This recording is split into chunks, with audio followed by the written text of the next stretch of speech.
Hi යාළුවනේ කොහොමද ඔයාලට? සුබ දවසක් කියලා ප්‍රාර්ථනා කරනවා ඔයාලා හැමෝටම. මම අද අරගෙන ආවේ මේ දවස්වල වෛරල්ම මාබල් කේක් රෙසිපි එක. හරිම ලේසියෙන් හදාගන්න පුළුවන් රෙසිපි එකක් මේක. ඉතින් අපි බලමු කොහොමද මේ කේක් එක හදාගන්නේ කියලා.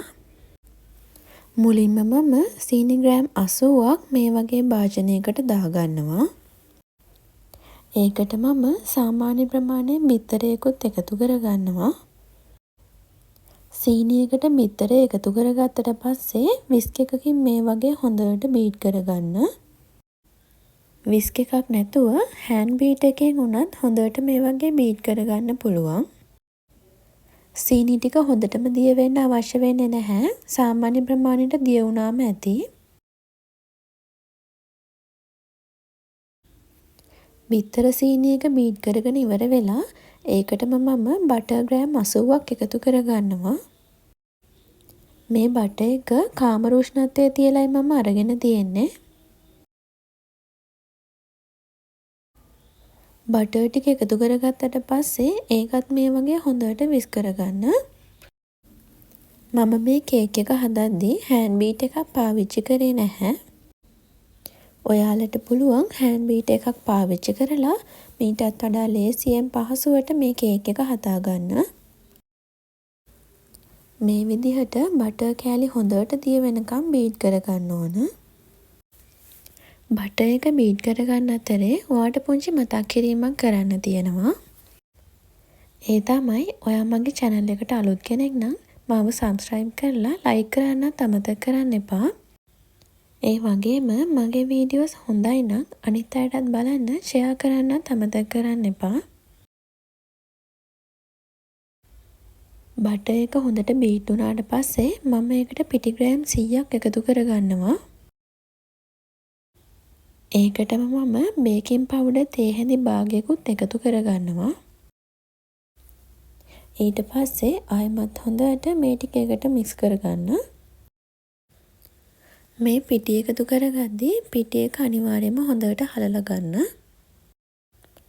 ඒ වගේම කේක් හදනකොට පැකට් කරලා තියෙන හොඳ පිටි වර්ගයක් පාවිච්චි කරන්න. පිටි එකතු කරගත්තට පස්සේ හෑන්ඩ් බීට් එකකින් බීට් කරගන්න එපා. ලී හැන්දක් හරි මේ වගේ විස්ක් එකකින් හරි හොඳට බීට් කරගන්න. පිටි කැට නැති වෙන තරමට හොඳට බීට් වුණාට පස්සේ අපි මේකට ෆ්‍රෙෂ් මිල්ක් ටිකක් එකතු කරගමු. මම මෙතෙන්දී ෆ්‍රෙෂ් මිල්ක් මිලිලීටර් 30ක් වගේ එකතු කරගන්නවා. ෆ්‍රෙෂ් මිල්ක් එකතු කරගෙන ආයෙමත් හොඳට මික්ස් කරගන්න. මේ වෙලාවේ මම oven එක ප්‍රීහීට් වෙන්න දාලායි තියෙන්නේ. oven එක සෙල්සියස් අංශක 180ට විනාඩි 15ක් වගේ ප්‍රීහීට් කරගත්තාම ඇති. ඊට පස්සේ මම හදාගත්ත කේක් බැටර් එකකින් කොටසක් මම මේ වගේ වෙනම භාජනයකට වෙන් කරගන්නවා. මාබල් කේක් එක පාට දෙකකින් යන නිසායි මේ වගේ කොටස් දෙකකට වෙන් කරගන්නේ. වෙන් කරගත්ත කොටස් දෙකෙන් එක කොටසකට ඔයාලා කැමති පාටක ෆුඩ් කලරින් එකතු කරගන්න. මම රෝස පාට කලරින් තමයි එකතු කරගෙන තියෙන්නේ. කලරින් එකතු කරගත්තට පස්සේ මේ වගේ හොඳට මික්ස් කරගන්න. හොඳට මික්ස් වුණාට පස්සේ අපි කේක් එක බේක් කරගමු. කේක් තැටියට මම මේ වගේ ඔයිල් පේපර් එකක් දාලා ලෑස්ති කරගෙන තියෙනවා. මුලින්ම කේක් තැටි යටටම කලරින් දාගත්ත නැති කේක් බැටර් එක දාගමු. කලරින් දාගත්ත නැති කේක් බැටර් එක සම්පූර්ණයෙන්ම මම දාගන්නවා. කේක් බැටර් එක දාගෙන මේ වගේ හොඳට ෆ්ලැට් කරගන්න.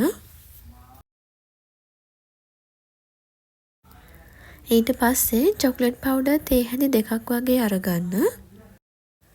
ඊට පස්සේ චොක්ලට් පවුඩර් එක කේක් බැටර් එකේ උඩට මේ වගේ ඉහගන්න. චොක්ලට් පවුඩර් එක ගොඩාක් ඝනකම් ලොකු තට්ටුවක් දාගන්න අවශ්‍ය වෙන්නේ නැහැ. යටටම දාගත්ත කේක් බැටර් එක වැහෙන තරමට තිබුණාම ඇති. මේ විදිහට පුංචි පෙනහැරයකට වගේ දාගෙන හොඳට යගන්න. මම මේ කේක් බැටරකින් හදාගන්නේ ග්‍රෑම් 250ක වගේ කේක් එකක්. ඔයාලට කේක් එක අවශ්‍ය ප්‍රමාණය අනුව මේ අමුද්‍රව්‍ය ප්‍රමාණය වැඩි කරලා හදාගන්න පුළුවන්.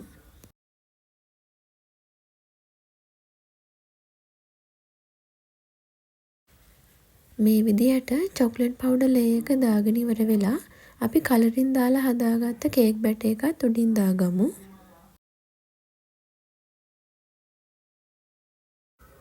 මේ විදිහට මම දෙවෙනි කේක් ලේ එකත් දාගත්තා. අපි දැන් මේ කේක් එක සෙල්සියස් අංශක 180ට විනාඩි 30ක් 35ක් වගේ කාලයක් බේක් කරගමු.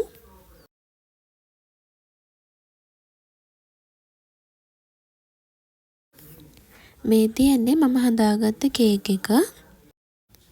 මේ කේක් එක බේක් වෙන්න මට හරියටම විනාඩි 30ක කාලයක් ගියා. කේක් එක බේක් වෙන්න යන කාලය oven එකෙන් oven එකට වෙනස් වෙන්න පුළුවන්. ඒක නිසා ටූත්පික් ටෙස්ට් එකක් කරලා කේක් එක oven එකෙන් එළියට ගන්න. අපි දැන් මේ කේක් එක කපාගෙන මාබල් එක හරියටම ඇවිත් තියෙනවද කියලා බලමු. කේක් එක හරියම සොෆ්ට් එකටත් ඇවිල්ලා තියෙනවා. කේක් එක ඇත්තටම හරියම ලස්සනට හිතුවා වගේම මාබල් එක ඇවිත් තියෙනවා. ඒ වගේම හරියම රසටත් තියෙනවා මේ කේක් එක. අනිවාර්යෙන් ඔයත් හදලා බලලා මට කමෙන්ට් එකක් දාන්න.